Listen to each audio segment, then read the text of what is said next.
my number one is Derek Jeter and Robinson Cano. Ah, of course, of course. Man, it's just hard to argue. Man, once I tell you these numbers, it's just pretty ridiculous. No, I believe it. I believe it, sadly. I mean, listen, from '08 to 12 are the years I'm doing with the Yanks with these guys. They made the playoffs from 2009 through 2012. They missed in '08, but they won the World Series in 2009.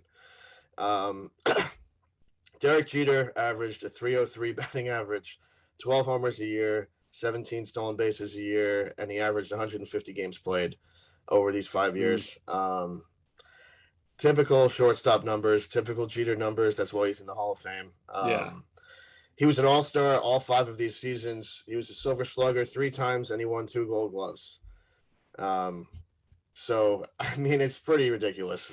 You got to be honest. No, he's hard to argue against. Even didn't Correa come out the other day and was like, "Oh, Jeter's overrated." It's like Jeter. Not what Correa came out and said. Jeter didn't deserve any of the Gold Gloves. That's what it was. That's what it was. Yeah, and I mean, look, if you look at the metrics nowadays, I guess some guys were probably better, but like that's not what they looked at back then. So like I don't know how you can really argue that. Yeah, it's a weird comment to make, but plus he was a great defender, man. Jeter pretty much invented the ball in the hole jump play, throw to first. So, no, exactly. Yeah. I mean, he was an insane defender. He was really good. Obviously, as he got older too, he became worse, but that happens to almost every shortstop. Right. So like, but man, when you look at Cano, I mean, this was, as far as we know, this was before any steroids.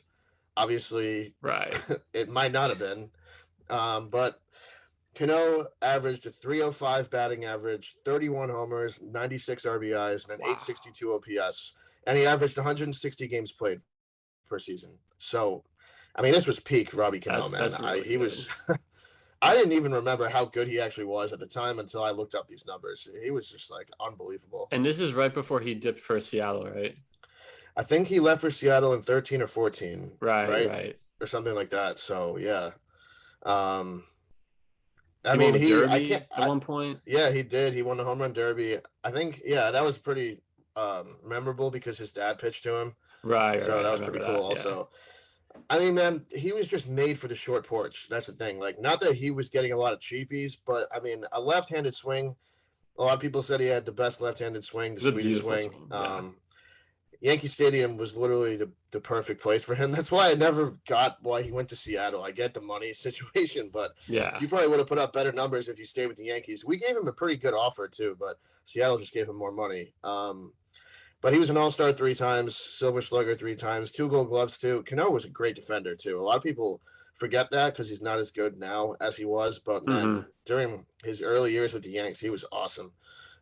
He just made everything look so smooth. You know what I mean? He was almost, sometimes he would like take his time too long and like a guy would be safe or something. And the Yankee fans would like rip into him about that. But otherwise, he was a really good defender. He had a great arm too. He definitely could have played third. You know, he could have played anywhere in the infield. I don't know if he could have been a shortstop, but third base, he could have definitely played. So.